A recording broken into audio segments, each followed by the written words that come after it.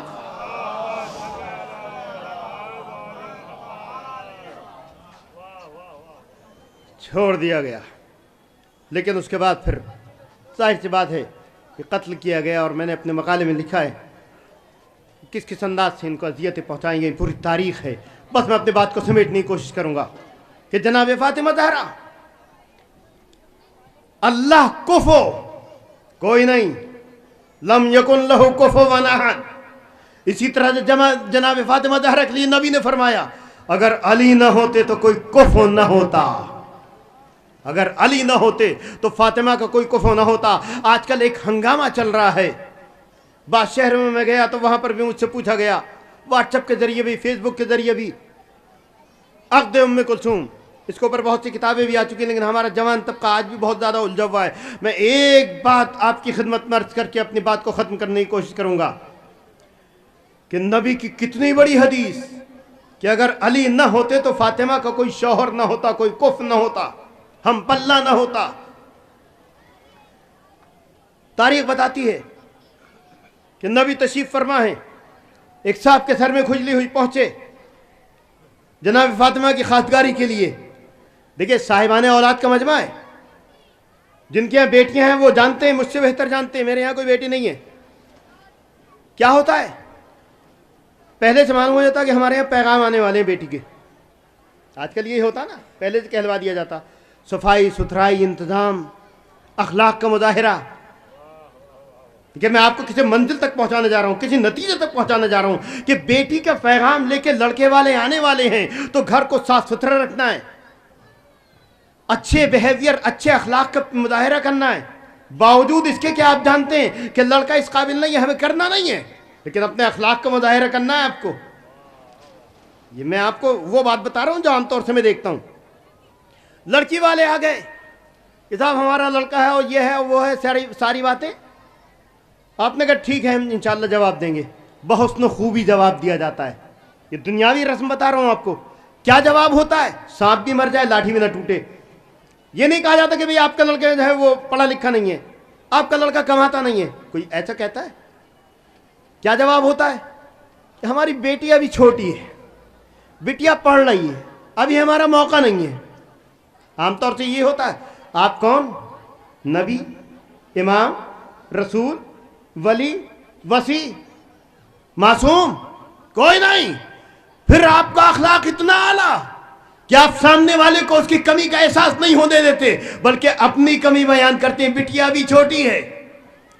اب اندازہ کیجئے کہ جب آپ کا یہ بیہیویئر ہے تو جس کو قرآن آواز دے رہا ہو, سند عطا کر رہا ہو, انک لعلی خلق عظیم, اس کا اندازہ کیا، اس کا اخلاق کیسا ہونا چاہیے؟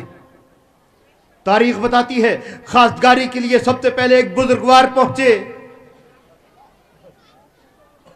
تاریخ داں افراد سمجھیں گے میری بات کو. ایک بزرگوار جناب سیدہ کی خواستگاری کے لیے پہنچے. نبی کو کیسا جواب دینا چاہیے؟ تاریخ نے بتایا کہ جیسے ہی وہ پہنچے اور جا کے ذکر کیا تو نبی نے جواب تو کچھ نہیں دیا لیکن اپنا منہ موڑ لیا. یہ جواب ہے. دوسرے صاحب پہنچے، نبی نے منہ موڑ لیا، کوئی جواب نہیں دیا. کوئی اچھا جواب دیتے کہ بھئی ہماری ابھی بٹیا چھوٹی ہے، ابھی پڑھ رہی ہے، ابھی ہمیں شادی نہیں کرنا. نہیں، منہ موڑ لیا. عبد الرحمن ابن عوف صاحب ثروت وہ پہنچا، نبی نے منہ موڑ لیا. کیا مقصد ہوا کہ اگر اچھے اخلاق سے جواب دے دیتے تب بھی یہ بات سمجھ میں آتی کہ نبی کا ارادہ تو تھا لیکن کچھ کمیاں تھیں. لیکن یہ منہ موڑ لینا خود اس بات کی دلیل ہے کہ نبی اول سے لے کے آخر تک بالکل راضی نہیں تھے. یہی تو مقصد ہوا. اب نتیجہ آپ کی خدمت میں کر رہا ہوں کہ نبی اپنی بیٹی کو جس بزرگ سے بیاہنا نہیں چاہتے تھے اور اس نخوت کے ساتھ اظہار کیا کہ جواب نہ دے کر منہ موڑ لیا. اور علی اور نبی ایک ہی نور کے دو ٹکڑے ہیں. جہاں علی وہاں نبی، جہاں نبی وہاں علی. کوئی تاریخ نہیں بتاتی کہ نبی کا کردار کچھ اور رہا ہو، علی کا منشا کچھ اور رہا ہو. جہاں نبی کا پسینہ ٹپکتا تھا وہاں علی کا خون ٹپکتا تھا. کوئی تاریخ نہیں بتاتی کہ نبی کا سایہ تھا، لیکن ہاں ہر آدمی یہ کہتا ہے کہ نبی کا سایہ تو نہیں تھا مگر علی اس طرح سے ساتھ رہتے تھے جیسے نبی کا سایہ ہو.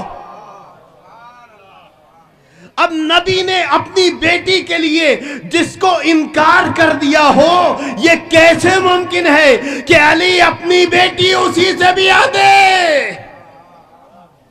صلوات بر محمد.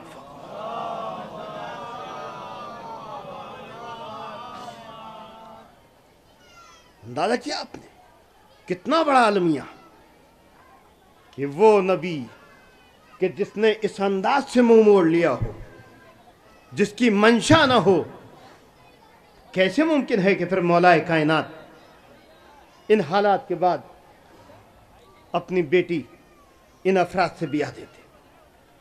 اس لیے کہ فاطمہ زہرا اس عظیم خاتون کا نام ہے کہ جن کا مثل اس کائنات میں کوئی نہیں تھا. یہ اور بات ہے کہ دنیا والوں نے نبی کے بعد اس انداز سے منہ موڑا کہ اگر آج ان حقائق کو بیان کیا جاتا ہے تو چیبا جبی ہوتے ہیں لوگ. وہ کہتے ہیں کہ ایسا ممکن نہیں ہے، مدینے میں یہ کام نہیں ہو سکتا، مدینے میں کیا معصوم رہتے ہیں؟ ارے آج ہی کا دور اگر ملاحظہ فرمائیں تو آج بھی ایک معصوم بچے زکریا کو صرف اس بات پہ ماں کے سامنے قتل کیا جا سکتا ہے کہ اس نے نبی پہ درود کیوں پڑھا. یہی مدینہ تھا. آج ایک ماں کے سامنے ایک معصوم بچے کو قتل کیا گیا، کل بھی ایک ماں کے بچے کو اسی انداز سے ذبح کیا گیا تھا، اسی انداز سے شہید کیا گیا تھا، اسی انداز سے قتل کیا گیا تھا. گناہ کیا تھا؟ در و دیوار کے درمیان میں پس جانا. سیدہ در و دیوار کے درمیان پس گئی، بچہ سخت ہو گیا، محسن شہید ہو گیا. بس عزیز و چند جملے مصائب کے مجلس تمام. کتنی سخت مصیبت، کتنی سخت مشکل. وہ فاطمہ زہرا کہ جو نبی کی اکلوتی بیٹی، چہیتی بیٹی، لیکن اس کے بعد مصائب کے ایسے پہاڑ ٹوٹے.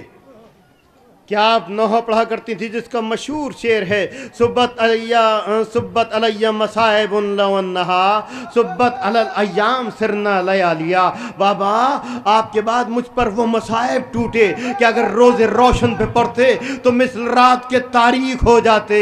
عزیزو کیسے مصائب؟ ایک تو باپ کی جدائی، اور اس کے بعد امیر المومنین کے مصائب.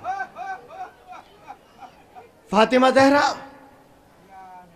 اپنے مصائب کو بھول جاتی تھی، لیکن ابو الحسن کے مصائب پہ گریہ کیا کرتی تھی۔ ہاں عزیزو، وہ وقت بھی آ گیا کہ ایک روز مولا علی جب گھر میں تشریف لائے تو کیا دیکھا کہ حجرے میں آپ کے بستر پر کوئی نہیں۔ گھبرا گئے، صحن خانہ میں پہنچے، جا کر کیا دیکھتے ہیں کہ فاطمہ زہرا بیٹھی ہوئی بچوں کے کپڑے دھو رہی ہیں، فاطمہ زہرا بیٹھی ہوئی ہیں امام حسنین کو نہلانے کی آمادگی کر رہی ہیں۔ دیکھ کے گھبرا گئے، پریشان ہو گئے، آواز دی، بیوی آپ تو علیل ہیں، آپ کیوں زحمت فرما رہی ہیں؟ کہا ابو الحسن آج میں نے اپنے بابا کو خواب میں دیکھا ہے، انہوں نے آ کے کہا کہ بیٹی اب تمہاری تکلیفیں ختم ہو گئیں، میں چاہتی ہوں کہ آخری بار اپنے ہاتھوں سے اپنے بچوں کے کپڑے دھو دوں، آخری بار اپنے ہاتھوں سے اپنے بچوں کو نہلا دوں۔ عزیزو، آخری مرتبہ امام حسنین علیہ السلام اس انداز سے نہا رہے ہیں۔ ہاں عزیزو، مولا کائنات نے سن لیا، لیکن اس کے بعد ایک جملہ کہا کہ ابو الحسن میں کچھ وصیتیں کرنا چاہتی ہوں۔ اس کے دو جملہ آپ کی خدمت میں کروں گا، بس ساری وصیت بیان نہیں کروں گا، دو جملے وصیت کرتے ہیں آپ کی خدمت میں۔ کہا ابو الحسن میں وصیتیں کرنا چاہتی ہوں۔ پہلی وصیت تو یہ ہے کہ عرب کا دستور ہے کہ دوسری شادی کیا کرتے ہیں، لیکن تم نے میری وجہ سے دوسری شادی نہیں کی، میری وفات کے بعد دوسری شادی ضرور کر لینا،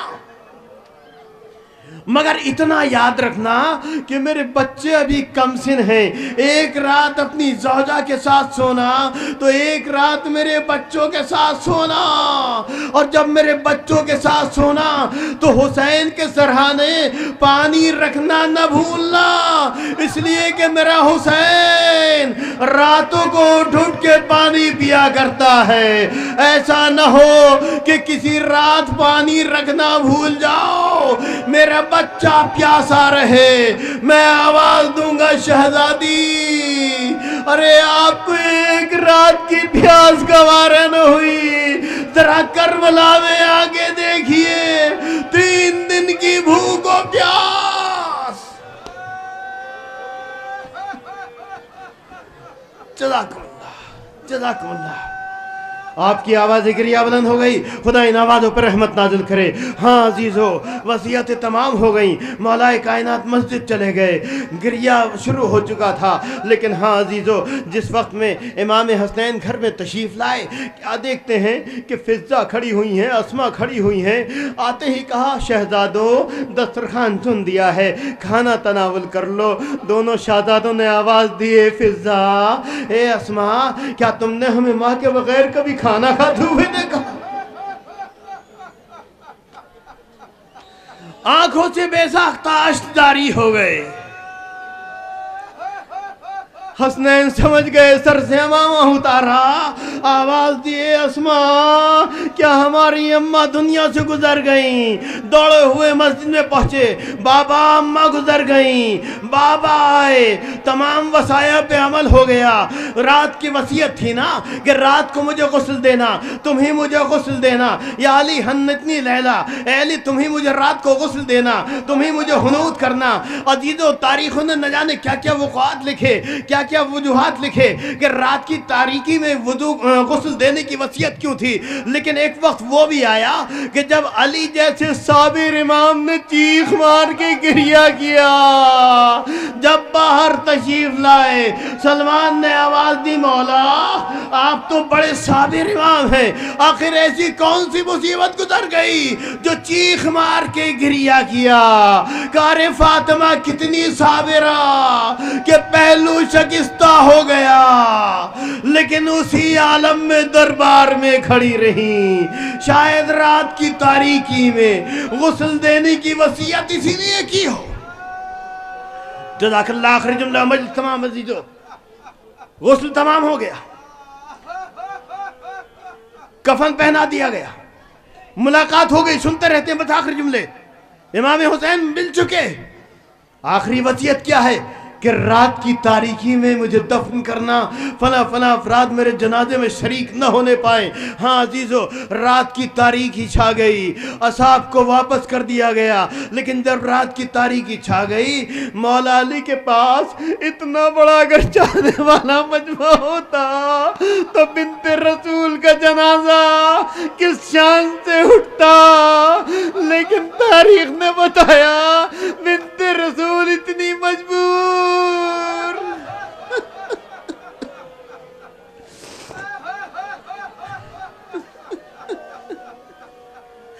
ابو الحسن کتنے مجبور کہ اب جنازے میں شرکت کرنے والا کون؟ تاریخ نے بتایا کہ ننھے ننھے بچوں سے کہا بچوں جاؤ سلمان کو بلا لاؤ، جاؤ مقداد کو بلا لاؤ۔ دونوں چھوٹے چھوٹے شہزادے ایک دوسرے کا ہاتھ پکڑ کر رات کی تاریکی میں نکلے، کبھی سلمان کا دق الباب کیا، کبھی مقداد کا دق الباب کیا۔